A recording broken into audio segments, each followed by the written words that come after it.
Қазір менде 0 подписка болыпты, яғни мен ешкімге жазылмағам, ешқандай хэштегке де жазылмағам. Ал лентаға өтетін болсақ, менде басқалардың новости жүр, яғни Сходим Астана, тағы басқа адамдардікі. Мен мысалы Сходим Астана кіретін болсам, менде ана жерде отменить подписку деген бар. Ал подписка бөлімінде менде 0 деп тұр. Қазір бір парақша жазып көрейік.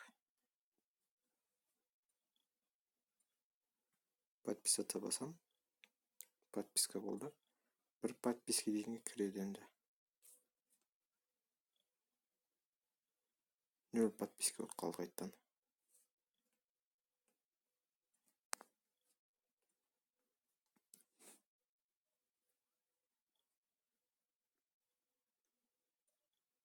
Ал мұнда мен жазылғам уже мына парақшаға. Ал мұнда 0 деп тұр.